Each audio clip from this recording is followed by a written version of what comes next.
In part 1, we started with an acceptance test, and then when it was failing for the right reason, we started a unit test for the account class. In the unit test for the account class, we wrote two methods: the store deposit transaction and store a withdrawal transaction.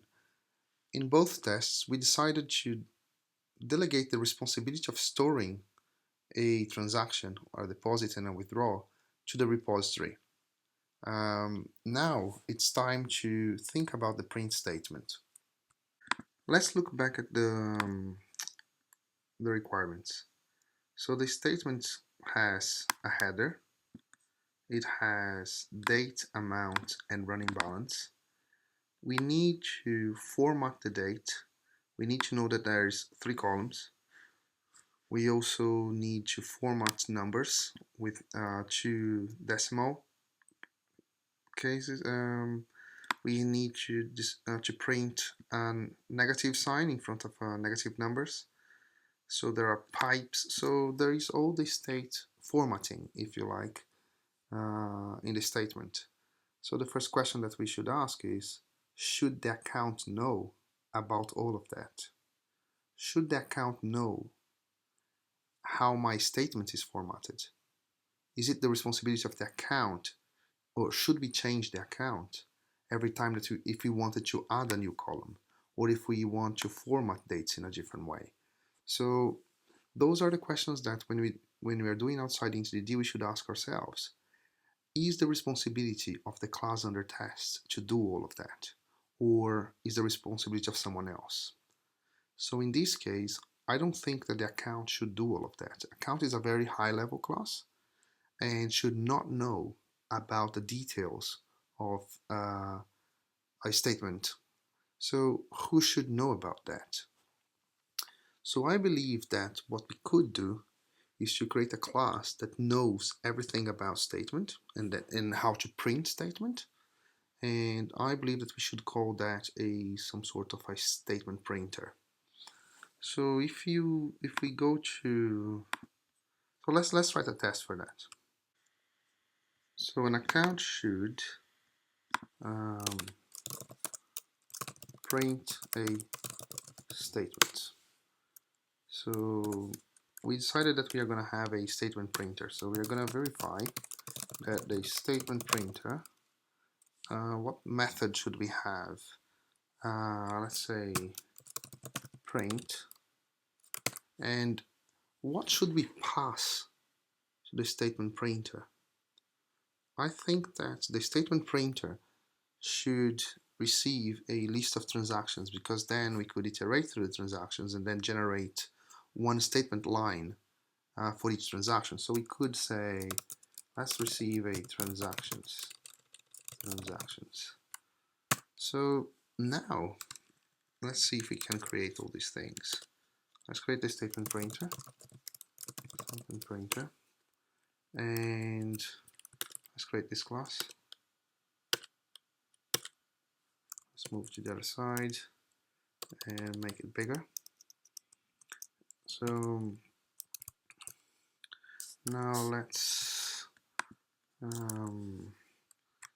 create the, this needs to come from somewhere. So this will be a list of transactions, not transaction repository, transaction. So this should be a list of transactions. And this transaction, let's create a class representing a transaction. So let's move that to the other side. And so we have a list of it. And then we need the print method. Now let's see. So here, the transaction, they need to come from somewhere. Let's initialize this for now.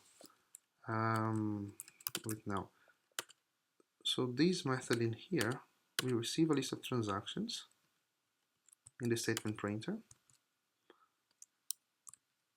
And transactions should come from somewhere. So we already have a transaction repository, so I think that it makes sense if we go to the transaction repository and get a list of transactions. So what I will do, I will create so let's say arrays as list new transaction. Let's just actually import this. So we have a list of transactions, and I want my repository. So I want my repository to return this transaction. So we could have a transaction. So given my transaction repository, all transactions,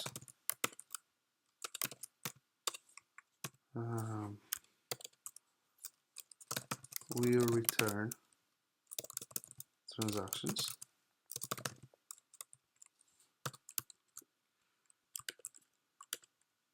So I'm configuring my repository mock. So when all transactions method, this will be a list of transaction.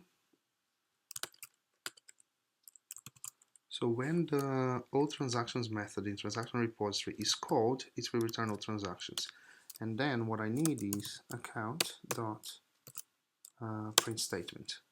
So if I do this, what I need to transform the statement printer into a mock and move that up.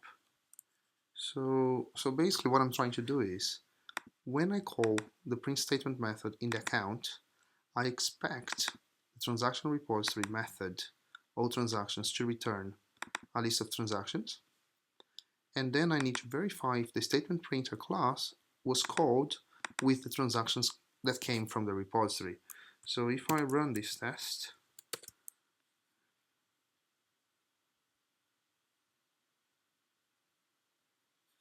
okay, so we get, so the statement printer.print was never invoked. That's exactly what I was expecting. So my test now is failing for the right reason. Let's implement this method now. So in the account, what we need, I need to pass a statement printer to it. So I will pass a statement printer. Then I will create a parameter in the constructor. And so now I have the second parameter. Let's add that to a field. And so basically what we need to do is, I think that, yeah. So my feature test or my acceptance test is failing now because the statement printer doesn't exist. So let's create a local variable and let's initialize this guy. New statement printer. Okay, so that compiles now. And then if I run the test again, okay, same thing. So the statement printer method, the print method in the statement printer was never invoked, so I just need to fix this. So here I say statement printer dot print the transaction repository dot all transactions. So if I run the test now, yay, it passes. So at this point, we made loads of design decisions, right? So the first one was that a transaction repository will have all transaction methods, and it will return a list of transactions. A transaction was a class that we created. So why did I create a transaction? Because the repository stores transactions, deposit and withdrawal transactions. So it's fair to say that when I get transactions back, I should get a list of transactions. What is a transaction?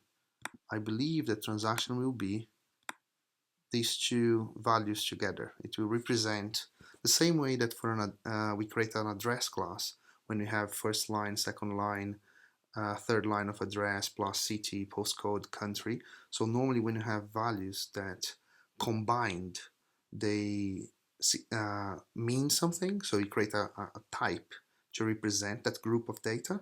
Here is the same thing. We need to bind an amount with more information. And so this combination of amount and date, I'll be calling transaction. That's why I created the class for now. So we also decided that the statement printer will handle statement details. So that's another design decision. And another design decision is that the transaction repository will return a list of transactions, and with that list in hand, we are going to pass that list to the statement printer. So there were loads of design decisions in here. With that, our account class is now implemented. It's quite clean. There's nothing to do in terms of refactoring. I think that all the methods are in the same level of abstraction in terms of naming and implementation as well. So there's not many details being done by any of the public methods, which means that they are well balanced in terms of abstraction. So I'm happy with the class the way it is right now. So what do we do next? Because the account now is implemented. So when we do outside-in, the system tests or acceptance tests, they play an important role. It's not only about making sure that the whole feature is done, but also it guides us in our development. So for example, so now in order to know what I need to do, I will run my acceptance test again. So when I run, it fails and it says an unsupported exception, unsupported operation exception, which means that at somewhere my collaborators, some of my collaborators have not been implemented yet. So that's why every time that I create a collaborator and in the body of their method I throw an exception, because then when I run my acceptance test, it will tell me, because the acceptance test is using the real classes, it's not mocking anything at this point. So it will execute the system as it is, as a group of classes, and then it will tell me what hasn't been implemented. So this is the next class that I need to implement. So if I go there, so my transaction repository has no implementation at all. So what I need to do next as part of the outside-in process is to write a unit test for my transaction repository. So let's create a unit test for my transaction repository. So my transaction repository should, and let's move to the other side, make it bigger. So what should my transaction repository do? So I'll start with the add deposit. So a transaction repository should, let's say, should store a, should create and store a transaction, a deposit transaction, a deposit transaction. Okay, here is an interesting one. If this was the real application, this would be an integration test. I would test this class against a database. So I could be pointing to a test database, or I could fire up a in-memory database, and I would test all my queries. So the add deposit would create something and then execute an insert statement into the database, and then I have a method that says all transactions. So probably there I would have a select statement that would retrieve whatever was stored. For the sake of this exercise and to keep it short, we'll have this an in-memory repository. So this could have been an interface, for example. The real implementation would be, I don't know, Oracle transaction repository. So the interface could be transaction repository and the implementation Oracle transaction repository. In this case, I'll keep it simple. I won't create an interface, and I'll have that in memory. So here is an interesting one, because in order to store a deposit, I need to, in order to create a deposit transaction, according to my spec, there is a date. So I know that, because of the examples, that every time that I store a deposit, I need to record alongside the deposit the current date. So I know that when I call add deposit, I need to get the date, the system date from somewhere. The problem is, one thing that is very important in test-driven development is you cannot test what you can't control. This is extremely important. So system date is a thing that you cannot control. The reason I say that is because every time, if I just say new date, my test won't pass. I cannot test because every time that a new date is created, it will be created according to the system date. So my test will never work. So I need to control this randomness, if you like. Every time a new date is created, there's a different one. So in a way, it's as if it was random. So I need the date, the system date, to come from somewhere that I can control, which means that I can mock. So that's another design decision in here. Who should be responsible for retrieving the system date? I probably would like to have a class called clock, but before I do that, so let's see what I want to assert. So I want to assert. So asserting means that I will call this method, and I will add call the add deposit, and then I'll call the all transactions and see if the deposit is stored. So what I want to do is to make sure that transactions dot size is 1, and then I would say that assert that transactions dot get 0 is a transaction containing, let's say, what's today? 12th, 2005, 2014, and let's say that I will have 100. So basically, what I'm trying to test in here is that if I create a transaction, a deposit,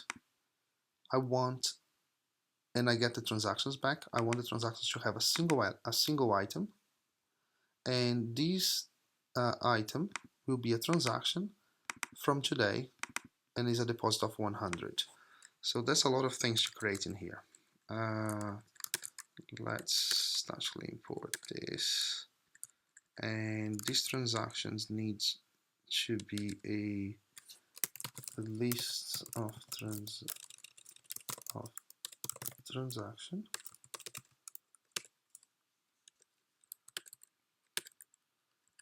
This list of transaction will come from transaction repository dot all transactions. So let's create a field for this guy. I want to initialize and the is method, and this method here I wanted to create. You know what I'm gonna do? I'm gonna say create a method that will return a transaction that is the date as a string, and this is the amount. Okay, and then I will call transaction repository dot add deposit of 100. So I want to go to the repository and say add a deposit of 100. Then I go to the repository, may I just make it smaller. So I go to the repository, get all the transactions. This should return a transaction of size, a list of 1, and then I should the only transaction in there should be a transaction containing this information. That's what I want to do, right? So there are a few things that I need to figure out is where this comes from, and so the transaction here will have date amount. So I will transaction insert new. Ah, yeah, of course. So basically I will have this. And then I need to figure out where the date comes from. So this is the system date. I will want to have a class called clock. So what if I say given that clock dot date as string will return 12:05 13. So I need a clock class. I don't want to use the Java one, so I will create manually a clock class. And let's move that to the other side. Let's open that again. So clock will be a mock, and let's do run with runner. Right, and clock will have a method that will return me a data string, or let's call it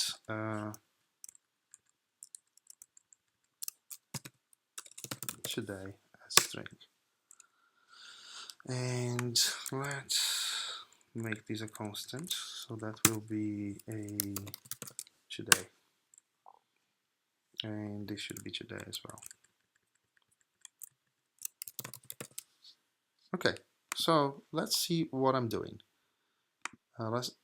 So I have a class clock that if I call a method called today as a string, that should return me today. And then I go to my transaction repository and I added a deposit of 100. If I go to the transaction repository and get all the transactions, I expect the transactions to have just one transaction in it, and that transaction should be a transaction containing today plus N100. That will represent my deposit. So if I run this test, oh, I think I ran the wrong test. So yeah, my transaction now is failing in the previous test. So what I need to do here is a transaction that has a date 12:05 100. So if I run my repository, so transaction repository should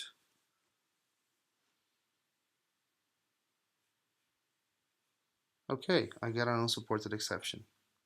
So that's exactly what I was expecting. So that's my test implemented. As you can see, there were quite a few design decisions in here.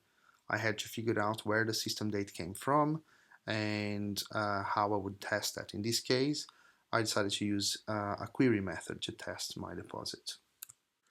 Okay, let's implement that. So first thing that I need to do is to inject the clock into the repository.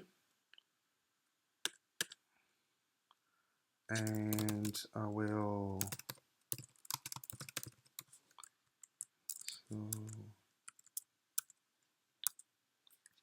let's create a field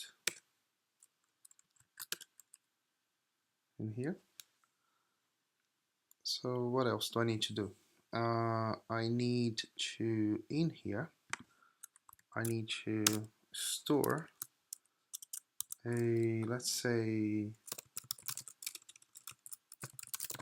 transactions.add new transaction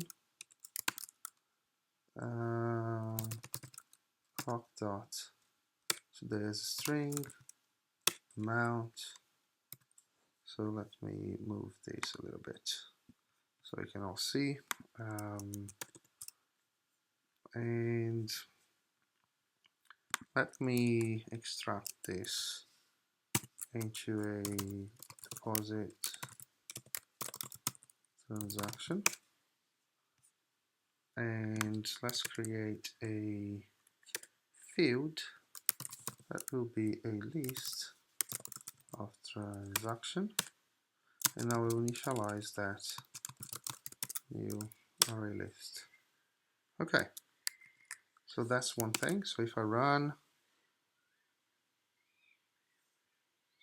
what is wrong now?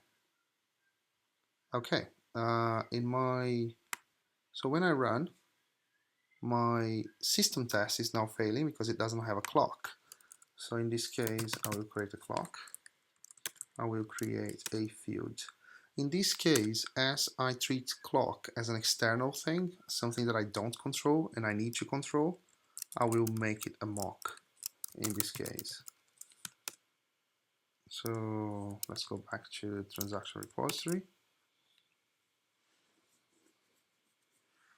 Okay, so now it's throwing unsupported exception in the transaction class. Okay, so what I need to do now is implement transaction. So let's bind these fields, and if I run that again, so another unsupported exception, that is this one. So this one that I need to return, I will return a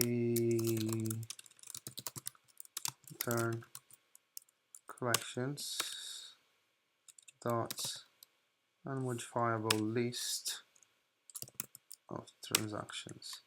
So in this case, I don't like to return things that can be changed. So in this case, that's why I decided to return an unmodifiable list. So if I run that again, okay.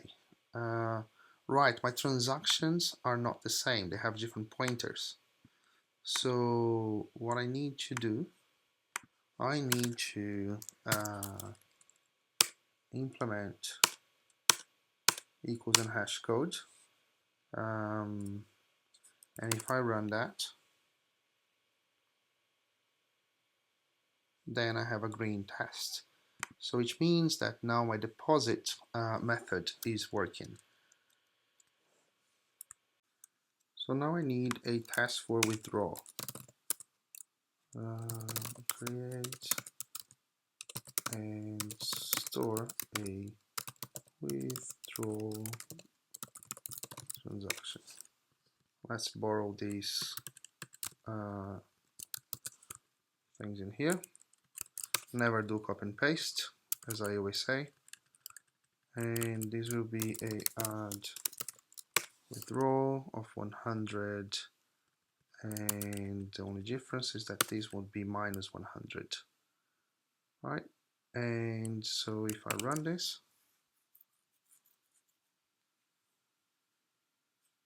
okay, so as expected, non-supported transaction, supported operation exception. So in order to implement this, I will, in this case, rename this to withdrawal, and the amount should be negative for this. In this case, let's make it smaller. And so if I run my tests, awesome, and green. So the refactoring, I just want to move these up because it's the same for both tests. And so if I, oops. So if I run my tests again, I'm green. Cool. Another thing that I want to do here is I called it withdraw. So here I will just rename this to be only deposit. Okay, because now it's more consistent. And I think that I'm happy with this class. I don't think that I have anything else that I want to refactor. So I think that I'm probably done with this class. I'm happy to move on now. So the next step would be clock. Because as I created clock and I'm mocking everywhere, I think that it's time to test this class as well. So let's create a clock should, and let's move the test to the other side, make bigger. So what should clock do? So clock should return today's date in DD, MM, YY format. So that is the test that I want to write. So this will be quite interesting because I need to control, so the real clock, so now I'm testing the real clock, of course. The real clock will need to instantiate a new date object, and that will, by default in Java, will come up with the system date. So this bit I need to control. And I'm testing the format, but I need to control that the current date is formatted according to day, month, and year. So I'm just trying to think how I'm gonna do that. So I think that what I could do is say assert the date is, let's choose 24th of April 2015. So that's what I want, that's kind of my test. So this date will be a local variable that is a string. This date will come from clock dot today as string, and then clock will be new clock. Right. So if I run this test, okay. So here is an interesting one. What I need to do, so what if I do, so local date dot now, and assign that to a variable as today, and then return today dot format, and this will receive a date time formatter dot of pattern dd mm yy. So what if I do that? Well, okay. So the thing is, this is the implementation that I want, but I need to control this. So these will always be different, so of course, like every time that I run this. So if I made my test, I can make the test pass just doing this, right? The problem is tomorrow this test is going to fail. So that's why I chose a different date. So in this case, this is the random part. I need to control this. And the only way that I know that I can control this is if I extract this method, call it today, I will make it protected. And then I could have a testable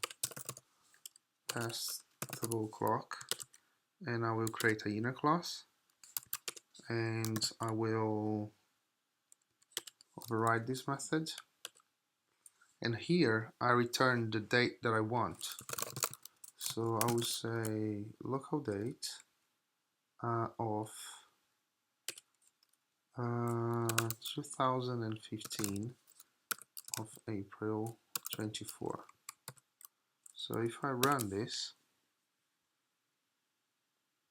right, because in this case I isolated the randomness in here, so I can control it in here, and I'm just testing the format. And so what I can do to make this a little bit better, I can extract a constant, call it dd month here, and I could potentially inline this maybe